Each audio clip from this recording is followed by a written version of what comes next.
ఇంకా అద్భుతమైన ఎపిసోడ్స్ త్వరలో వస్తున్నాయి. తప్పక చూడండి, మిస్ అవ్వకండి. సబ్స్క్రైబ్ చేసి నోటిఫికేషన్ బెల్ నొక్కండి. ప్రపంచపు రక్షణ రోజు. ఇక్కడున్న ఈ సముద్రం ఇళ్లకు ఎంత దగ్గరగా ఉందో మీరు గమనించారా? అంటే త్వరలో ఈ ద్వీపం మునిగిపోబోతుందా? నా ఇల్లు, నా కుటుంబం అందరూ ఈ సముద్రంలో మునిగిపోయేటట్టున్నారు. ఇక ఎవరూ మమ్మల్ని రక్షించేవారు లేరా? ఇదంతా గ్లోబల్ వార్మింగ్ వల్లే అని మీకు ఇంకా అర్థం కావడం లేదా? నాన్నగారు, గ్లోబల్ వార్మింగ్ అంటే ఏంటి? నీకు అర్థమయ్యేలా చెప్పాలంటే పాలను వేడి చేస్తే పాలు ఎలా వేడెక్కుతాయో భూమి కూడా అలా వేడెక్కుతోందని అర్థం. అలాగా? సముద్రంలో నీరు అధికమవుతూ వస్తే ప్రపంచం అంతా మునిగిపోతుందా? అంటే ప్రపంచంలో ఉండే మంచు పర్వతాలన్నీ అలా కరిగిపోతే అలా జరిగే అవకాశం కూడా ఉంది. అప్పుడు ఏమవుతుంది?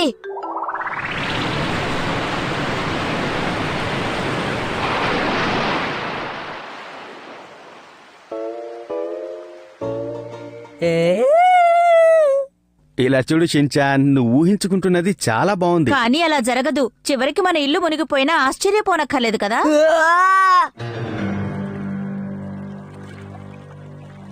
ఈ నెల నాకు జీతం వస్తుందో రాదో, ఇప్పుడు ఏం చేయాలి? వేరే చోటికి వెళ్దామా? మనం ఇప్పుడు ఎక్కడికి వెళ్ళలేవు, ఎందుకంటే అన్ని చోట్ల ఇలాగే ఉంది. మరి నాకు చకోబీ అదెప్పుడో మునిగిపోయింది. పోనీ ఇప్పుడు ఏం చేస్తాం? సరే, కాసేపు టీవీ చూసుకోనా? అరే, టీవీ ఎక్కడ కనపడడం లేదమ్మా. అది మునిగిపోయింది. మరి నా బొమ్మలు కూడానా? నీళ్లల్లో తేలుతున్నాయి. అలా జరగకూడదు. అలా జరగకూడదని అందరూ అనుకుంటున్నారు, కానీ అలా జరగాలి కదా. అలా జరగకుండా ఉండాలంటే భూమి వేడెక్కకుండా ఆపేస్తే అప్పుడు ఏది మునిగిపోదు షిన్చాన్. వీళ్ళు మారరు. కానీ ఒక విషయం, గ్లోబల్ వార్మింగ్ గురించి అందరూ భయపడుతున్నారు, కానీ ఎకో గురించి అందరూ మర్చిపోతున్నారు. ఆ విషయాన్ని కూడా గుర్తుంచుకోవాలి కదా. ఎకో అంటే ఏంటి? ఎకో జీరోని సులభంగా అందరూ ఎకో అంటారు షిన్చాన్. ఓహో, ఎకో జీరో అంటే ఏంటి? ఎకో జీరో అంటే ప్రకృతిని కాపాడే శాస్త్రం. ఇందులో ముఖ్యంగా 3 విధానాలున్నాయి.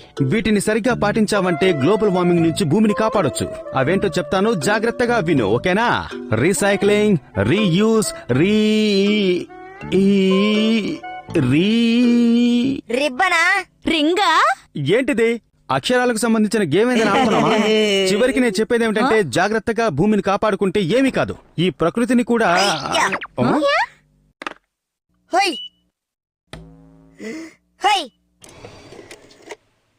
నువ్విప్పుడు ఏం చేసావు షిన్చాన్?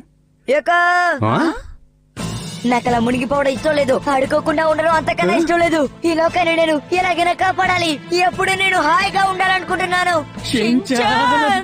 అప్పుడే నాకు ఇష్టమైన చాకోబీలని ఎక్కువగా తినగలను. ఒక రకంగా మనం దానికి తగిన మార్పులు చేసుకుంటూ బతకడం చాలా మంచిది. ముఖ్యంగా ఏది వృధా కాకుండా చూసుకోవాలి. అమ్మా, మీరు తిండి తగ్గిస్తే మంచిది కదా. సరే, అయితే మనం అందరం ఈ రోజుని ఎక్కువ డేగా పాటించి చూద్దామా? ఓ, తప్పకుండా.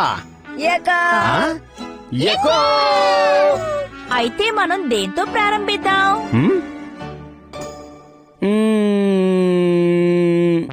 అసలు ఉపయోగించకుండా ఉంటే ఏది వృధా కాదు కదా.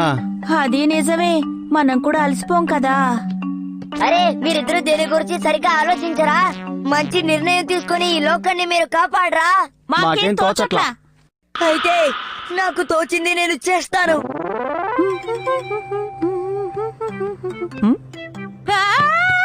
దీన్ని ఎవరిలా తెరిచిపెట్టారు? దాన్ని తెరిచే ఉంచండి. ఇలా తెరిచి ఉంచితే కరెంటు బోల్డ్ అయిపోతుంది. అది తెరిచి ఉంచితేనే కదా భూమి చల్లబడుతుంది.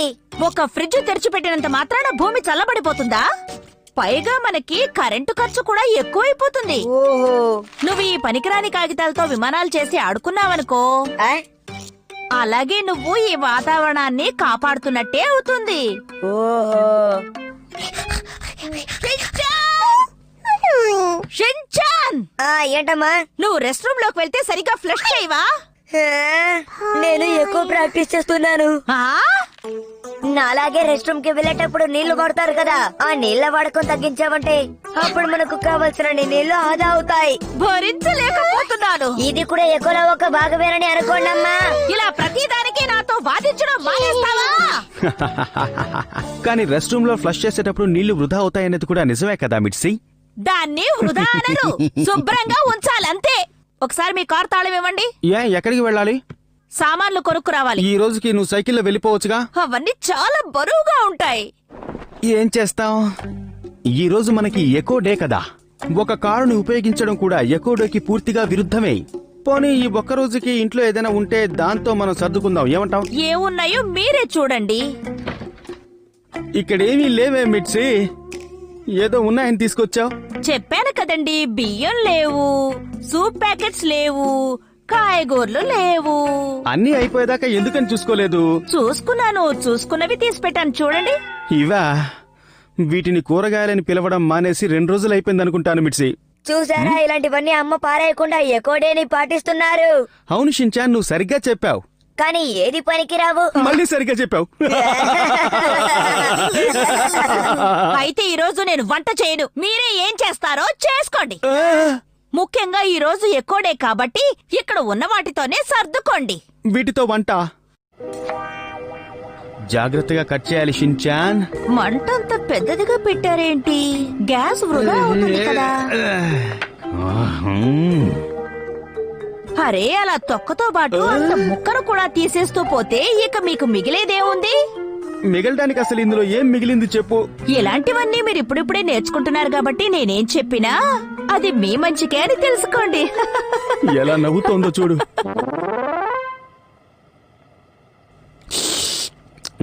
ఆహా, రుచి బాగానే ఉంది. నాన్నగారు, ఏంటిది? ఈ సూపు సూపర్ గా ఉంటుంది. మా అమ్మమ్మ ఒకప్పుడు తయారు చేసేవారు షిన్చాన్. భోజనం సిద్ధం. ఈ రోజు చాలా సంతోషంగా ఉంది.